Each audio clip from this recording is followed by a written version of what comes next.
Hey everyone, welcome to Can't Afford to Record, the YouTube channel where we figure out the art of audio production together.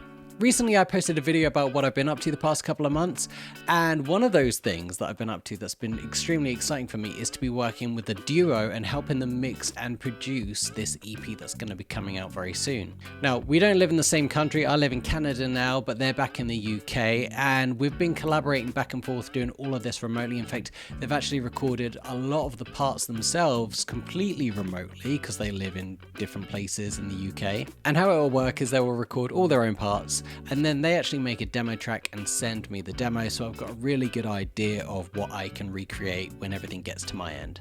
And today I want to show you some acoustic guitars from one of my favorite songs on this EP.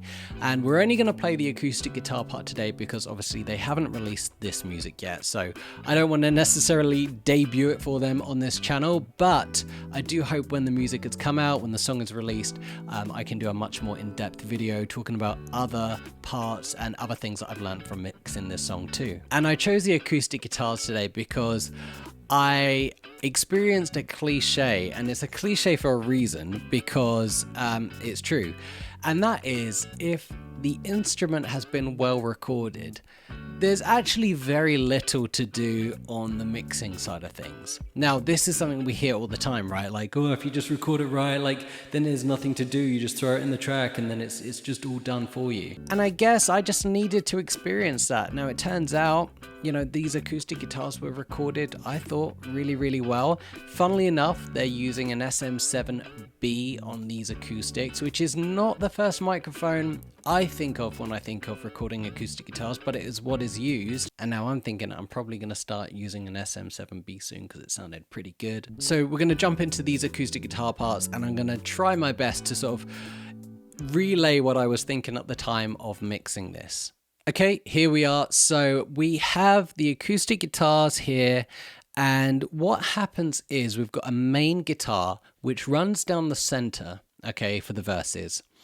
And then when the chorus happens, we have a second acoustic guitar which comes in, and it's basically playing exactly the same thing as the first one. It's just a different take. And when that comes in on the choruses, both guitars basically go hard left and hard right. So it creates this, you know, really nice stereo image and feel.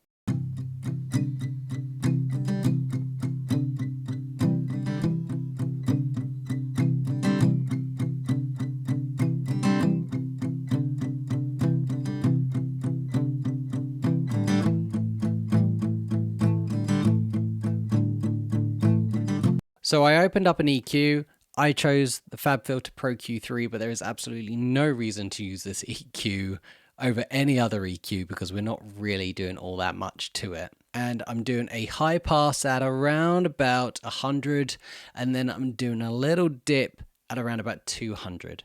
And what I found this did for me was obviously reduce some of that low end rumble, pull out some of that muddiness, and from doing that, it kind of made those higher mids and those higher frequencies, just seem a little bit more obvious.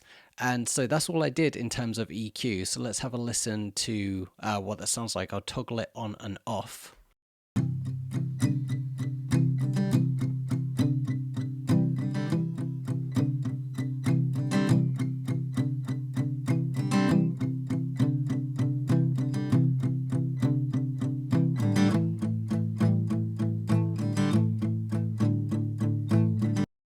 And this is when I started to realize that you don't have to make everything sound absolutely perfect straight away. You can build up these elements.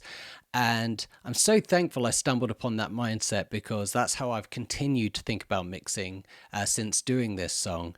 And my mixes, I feel, have come out a lot better and everything's just a lot easier for me now. So my idea was, okay, I want to remove some of the low end. I want to remove some of the mud. Okay, that's good. Now let's move on. What else can I do? And how can I improve the sound now? Rather than trying to boost frequencies right now, trying to cut other frequencies that aren't really there or aren't really a problem right now. After that, I pulled up the R comp. And again, this could, I guess, be any other compressor. But I open it up and these are just the settings that it opens with. So I didn't touch anything. I just did a little 2-to-1 compression on this and I let it do its thing. And the nice thing about it now is that it's bringing up a little bit more of that top end now. Yeah, and it's making things sound a little crispier, a little bit more trebly. And that's exactly what I wanted. So I'll toggle this on and off.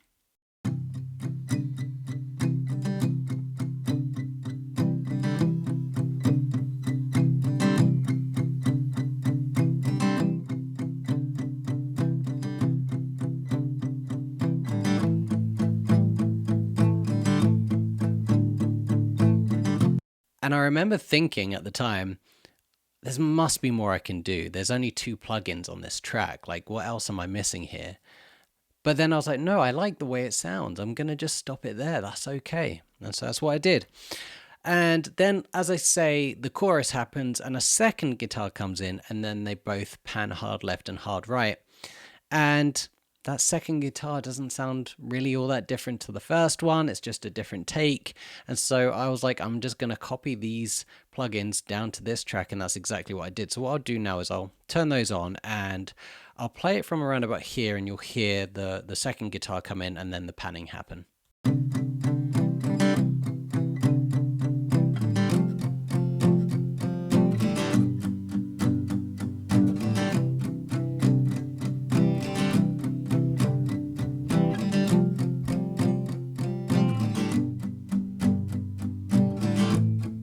You can hear I'm turning those plugins off and it doesn't sound bad with them off. It just doesn't sound as exciting. And I keep using that word exciting, but that's just the best word I can find for it right now. What I did next is I put them to a subgroup for these acoustic guitars and I added on a little bit of reverb. And I'm just using the Pro Tools stock reverb, the D-verb, on a large room setting.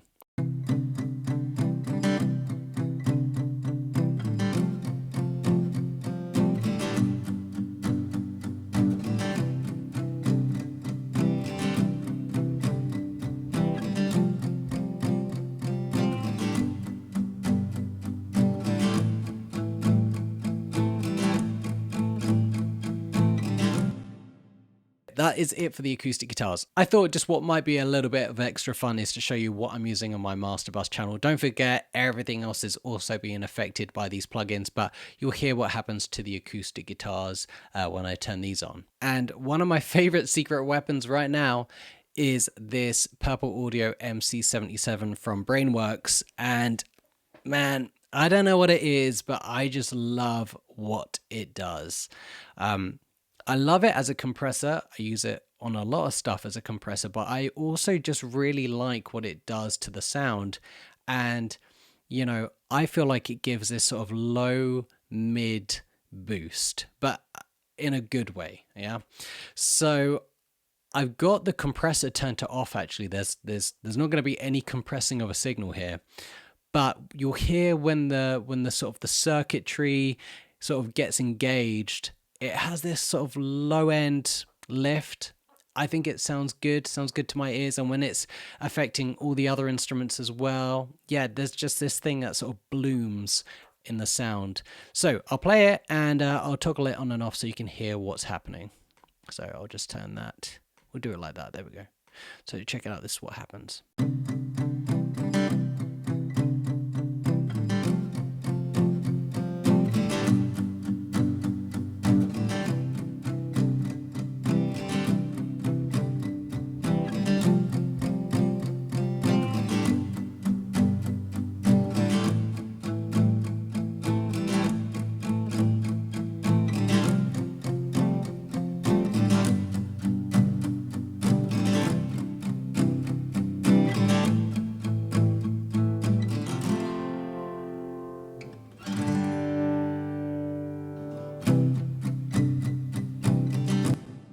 I love what that does, and that's actually my go-to thing right now. So if I ever get any sort of feedback that says, oh, can we just get a little bit of a fuller sound in there?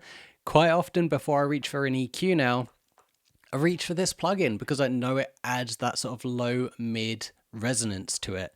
And yeah, so if I can get it done in just one push of a button on a plugin, then that's kind of what I'm choosing to do now. After that, we've got the Waves SSL-E channel. Just doing a smiley face EQ essentially. So I'm doing a little bit of a boost at around about 11K.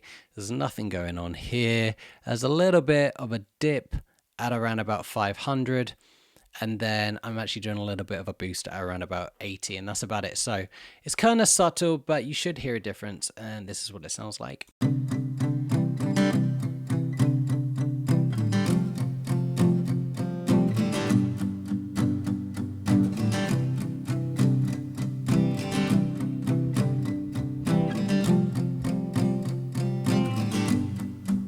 Next, we have the Waves V Comp, and I'm using this as a master bus compressor. I like what it's doing, and yeah, so I've just left it on here. Anyways, this is what it sounds like.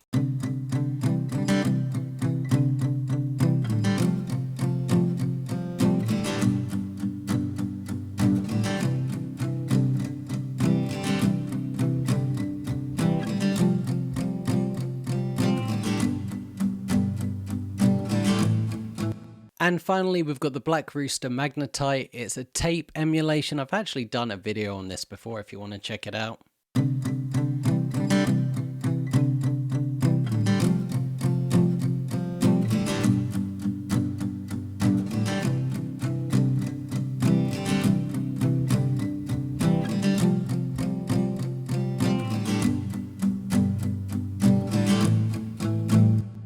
So that's kind of my analog master bus chain that I'm using, and it just adds all this sort of analog goodness to the whole track. And you can imagine when all the instruments and all the vocals and everything are going into this, I really do feel like it, unfortunately, using the cliched word, glues it all together. I do think that this chain that I'm using on this song in particular does really, really work for that. So I'm into it. I like it. If you're new here, then definitely do not take anything I'm saying as any kind of authority. I'm still learning, but I like to make videos about stuff that I'm learning about. So if you feel like you did get something out of this video, definitely let me know in a comment. But if you would have processed the acoustic guitars in a different way, or you would have tried something else, then also let me know. I'd love to learn from you as well. And if you like today's video, then please consider leaving me a thumbs up. And if you like it more than that, then you might want to consider subscribing right here on Can't Afford to Record. I'll see you soon.